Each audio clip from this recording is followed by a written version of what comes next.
फिल्मों का शौकीन एक ऑटो वाला जिसने पहले शराब बेची और फिर लड़कियां। जब इतने से भी मन नहीं भरा तो यह सीरियल किलर बन गया।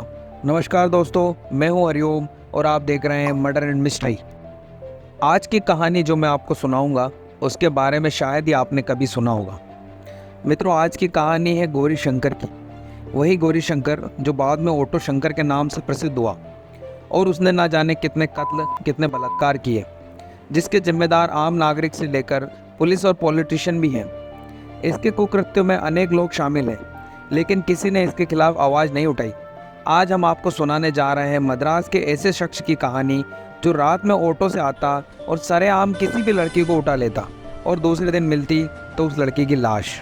आइए आपको सिलसिलेवार सुनाते हैं कहानी ऑटो शंकर की। क्यों गौरी शंकर के नाम से कांपता था पूरा चेन्नई शहर, और क्या थी इसके ऑटो शंकर बनने की कहानी। आपको सब कुछ जानने के लिए वीडियो को अंत तक देखना पड़ेगा। ये वो समय था जब चेन्नई को मद्रास कहकर पुकारा जाता था। मद्रास में उस समय ऐसा था कि लोग ऑटो में बैठने से डरते थे। एक ऑटो आता और जो भी उसमें बैठता था वह सुबह मृत पाया जाता था। शराब, सेक्स और देह व्यापार करने वाला यह शख्स कोई और नहीं बल्कि गौरी शंकर था, जो बाद में ऑटो शंकर के नाम से प्रसिद्ध हुआ। शंकर का जन्म 21 जनवरी 1954 में वेल्लोर के पास कंगेनालूर में हुआ था। ये वो दौर था जब गांव बेरोजगारी के दौर से गुजर रहा था। उस दौर में लोग गांव से चलकर शहर आते थे काम धंधे की तलाश में। गौरी शंकर भी इन्हीं लोगों में से एक था। वह भी यहाँ आया तो पेरियर नगर में एक कमरा लेकर रहने लगा। शंकर को पेंटिंग का बड़ा शौक था। धीरे धीरे उसे पेंटिंग का काम मिलने लगा। अब वह फिल्मों के पोस्टर बनाता और बेचता। उसके इस इलाके में कुछ लोगों से दोस्ती भी हो गई थी। सब कुछ ठीक चल रहा था। उसके दोस्तों ने उसको ऑटो चलाना भी सिखा दिया था। अब वह पेंटिंग के साथ साथ ऑटो भी चलाता था, और ऐसा करके उसने कुछ पैसे इकट्ठे किए और खुद का ऑटो ले लिया। पहले वह साइकिल वाला ऑटो चलाता था, लेकिन अब उसने इंजन वाला ऑटो खरीद लिया था। अब वह ऑटो चलाता था और उसी से अपना जीवन यापन करता था। क्योंकि यह ऑटो चलाता था इसलिए उसका नाम ऑटो शंकर रख दिया गया था। वह ऑटो शंकर के नाम से प्रसिद्ध हो गया था। सब लोग उसे ऑटो शंकर ही कहते थे। साल दर साल बीत जाते हैं। एक दिन जिस इलाके में वह रहता था उसी इलाके की एक दुकान में शंकर चावल लेने के लिए गया था। उस समय उसके पास पैसे नहीं थे, तो उसने दुकानदार से कहा कि मैं पैसे कल दे दूंगा, मुझे राशन दे दो। इस पर उस दुकानदार ने उसे राशन देने से मना कर दिया, जिससे उन दोनों में बहस हो गई। बहस इतनी बढ़ गई कि बात मारामारी पर आ गई।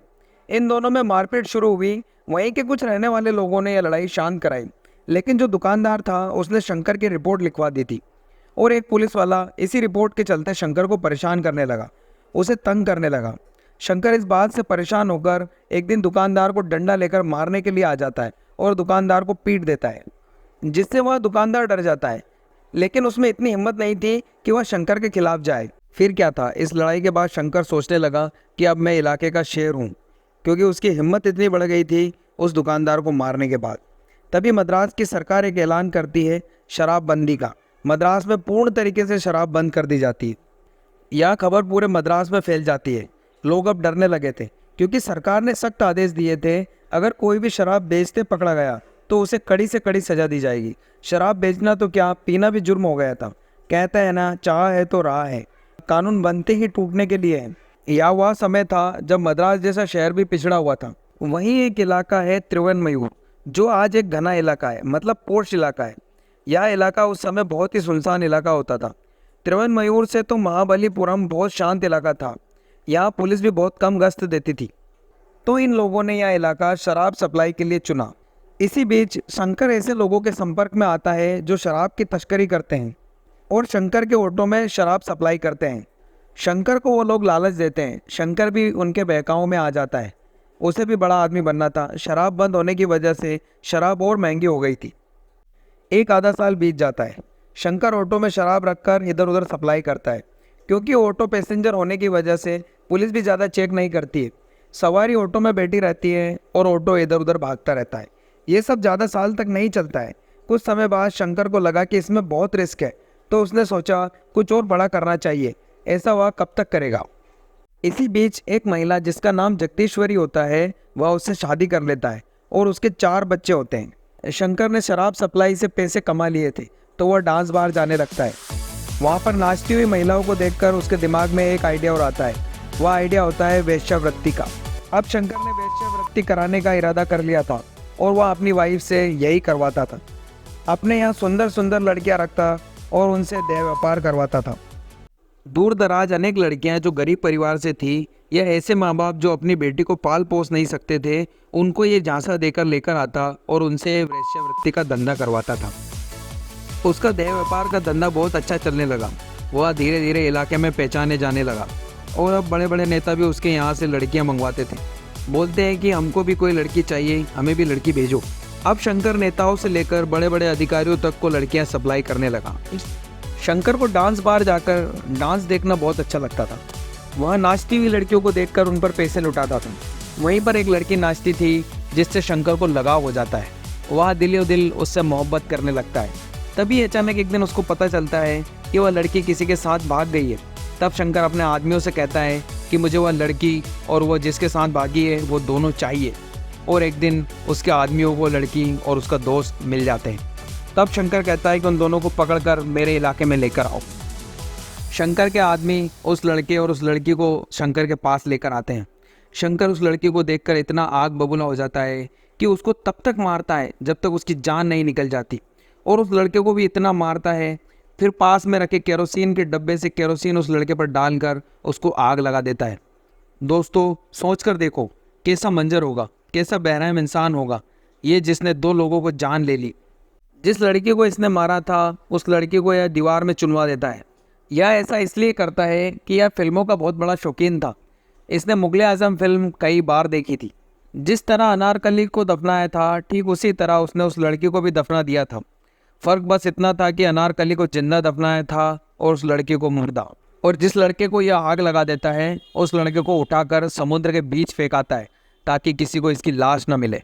अब जो लड़का जिसको ऑटो शंकर ने केरोसिन डालकर जला दिया था और फिर बाद में समुद्र के बीच में फेंक दिया था ताकि उसका कोई सबूत न मिले, उसकी कोई लाश न मिले, उसके घर वाले उसको ढूंढ रहे थे। और उसका एक दोस्त जिसका नाम रवि था वह ढूंढते ढूंढते ऑटो शंकर के पास पहुंच जाता है, क्योंकि उसका दोस्त किसी लड़की के चक्कर में था और वह लड़की ऑटो शंकर के पास काम करती थी। ये बात भी रवि को मालूम थी, तो वह ऑटो शंकर से पूछताछ करता है कि तुमने मेरे दोस्त को देखा है क्या? उसको मैंने बहुत जगह ढूंढा लेकिन वह कहीं नहीं मिल रहा है। अगर वह नहीं मिला तो मुझे पुलिस के पास जाना पड़ेगा। इतने में शंकर जो उन दोनों का कत्ल कर चुका था उसको लगा कि अब मैं पकड़ा जाऊंगा। अगर ये पुलिस के पास चला गया तो सब खत्म हो जाएगा। शंकर को सोचने के बाद रवि से बोला कि तुम पेरियार नगर पहुँचो, वहीं मैंने उन दोनों को रख रखा है, जाकर मिल लेना। रवि पेरियार नगर पहुँचकर शंकर के घर बैठा था। उसी समय शंकर अपने आदमियों को लेकर आता है और उसके हाथ पैर बांध देता है और मारता पीटता है। और वह रवि को तब तक मारता रहता है जब तक उसके प्राण नहीं निकल जाते हैं, और उसी घर में गड्ढा खोदकर उसे दफना देता है। और सुनने में यहाँ भी आया था कि उसने यही घर 150 रुपये महीने में किसी को किराए पर भी दे दिया था। आए दिन अब मद्रास से लड़कियाँ गायब हो रही थी। तब एक लड़की जो गुजरात से चेन्नई आई थी पढ़ाई के लिए, एक दिन वो शाम के समय कोचिंग करके घर लौट रही थी, तो उसे भी इन लोगों ने उठाने की कोशिश की, लेकिन वह किसी तरह बचकर भाग गई और भागकर पुलिस थाने पहुँच गई। वहाँ उसने रिपोर्ट लिखाई कि मुझे कुछ लोग किडनैप करने की कोशिश कर रहे थे, और जो वो एक नाम बार बार ले रहे थे वह नाम था ऑटो शंकर का। पुलिस यह नाम सुनकर कोई ताज्जुब नहीं करती, क्योंकि पुलिस को पहले से पता था कि ऑटो शंकर आए दिन ऐसी हरकत करता रहता है। मगर पुलिस उसके खिलाफ कोई एक्शन नहीं लेती है, क्योंकि पुलिस को उसका हफ्ता मिलता रहता है, और वह लड़कियाँ भी जो ऑटो शंकर उन्हें सप्लाई करता था। पुलिस उस लड़के को समझा बुझाकर घर भेज देती है। अब तारीख थी 29 मई 1988 को। शंकर के गिरोह के 3 लोग जिनका नाम संपत, मोहन और गोविंद राज था, उन्होंने अपनी कुछ महिलाएं शंकर को दे रखी थी देह व्यापार के लिए, मगर शंकर इन महिलाओं के पैसे इन तीनों को नहीं दे रहा था। इसमें संपत का कहना था कि तुम हमारी लड़कियों का उपयोग कर रहे हो, हमें भी इसमें हिस्सा चाहिए। झगड़ा बढ़ता देख शंकर ने इन लोगों को कहा कि ठीक है, हम सुलह कर लेते हैं, तुम लोग पेरियार नगर आ जाना, वहाँ हम सब बैठकर पार्टी करेंगे, जो भी लेन देन की बात होगी वहीं निपटा लेंगे। अब तीनों पेरियार नगर पहुँच जाते हैं जहाँ इनको शंकर ने बुलाया था। ये लोग खूब शराब पीते हैं। शंकर का कुछ और ही प्लान था। शंकर इन तीनों को खूब शराब पिलाता है और वह खुद थोड़ी कम शराब पीता है। और जब यह लोग शराब पीकर इतने धुत हो जाते हैं कि बेहोशी की हालत में होते हैं, तब शंकर अपने साथियों के साथ मिलकर इनका गला घोंटकर हत्या कर देता है। बाद में इनके शवों में आग लगा देता है, और जो शवों के अवशेष बचे होते हैं उनको समुद्र में फेंक देता है। उन तीनों में से एक आदमी संपत, उसकी बीवी विजया, उसने अपने पति को सब जगह ढूंढा लेकिन संपत का कहीं अता पता नहीं चल रहा था। विजया कहीं नेताओं से लेकर अधिकारियों से मिली, उनको कहा मेरा पति गायब है, उसका कहीं पता नहीं चल रहा है, मेरी मदद करो। लेकिन किसी ने उनकी मदद नहीं की। फिर उसने राज्यपाल से लेकर सीएम को पत्र लिखा और उनको अवगत कराया। जब राज्यपाल तक खत गया तो उन्होंने इसकी खबर का पता लगाने के लिए पुलिस को कहा। तब जाकर पुलिस एक्शन में आई और शंकर को गिरफ्तार किया। जब शंकर को गिरफ्तार किया तो उसने 6 हत्याओं की जिम्मेदारी ली, लेकिन जो 9 लड़कियां गायब थी उनके बारे में उसने कुछ नहीं कहा। फिर एक दिन अपने साथियों के साथ शंकर जेल से फरार हो जाता है। ऐसा कहा जाता है कि कहीं ना कहीं इसमें जेलर का भी हाथ था, लेकिन पुलिस पर प्रेशर पड़ता है और पुलिस शंकर को वापस गिरफ्तार कर लेती है। जब शंकर को गिरफ्तार किया जाता है तो उच्च न्यायालय में इसका केस चलता है और शंकर और उसके सभी साथियों को मौत की सज़ा सुनाई जाती है। शंकर ने अपने आप को बचाने के लिए बहुत सारी याचिकाएं उच्च न्यायालय में दायर की, लेकिन उच्च न्यायालय ने सारी याचिकाएं खारिज कर दी। 27 अप्रैल 1995 की सुबह 6 बजे के आसपास इन लोगों को फांसी दे दी जाती है। ऐसा कहा जाता है कि शंकर ने जेल में रहकर 300 पन्ने की एक डायरी लिखी थी। उस डायरी में उसने उन सभी अधिकारियों या राजनेताओं या पुलिस प्रशासन तंत्र के उन सभी लोगों के नाम लिखे थे जिनको उसने लड़कियां सप्लाई की थी, और यहाँ भी लिखा था कि उसने कैसे और कब लड़कियां सप्लाई की थी। अगर ऑटो शंकर की वह 300 पन्ने की डायरी अगर प्रकाशित हो जाती तो न जाने कितने लोग अपना मुंह दिखाने लायक नहीं बचते। वही पॉलिटिशियन जिनको हम अपना जनप्रतिनिधित्व चुनकर आगे भेजते हैं, कुछ लोग वो भी थे। वही पुलिस प्रशासन के लोग जिनको हम अपना रखवाला समझते थे, उन लोगों में से भी बहुत सारे लोग होंगे जिनको ऑटो शंकर ने लड़कियां सप्लाई की होंगी। न जाने कितने सारे लोग होंगे जो ऑटो शंकर से डायरेक्टली या इनडायरेक्टली जुड़े होंगे। तो यहाँ खत्म होती है कहानी गौरी शंकर उर्फ ऑटो शंकर की। मिलते हैं अगली कहानी में। आज के लिए अलविदा।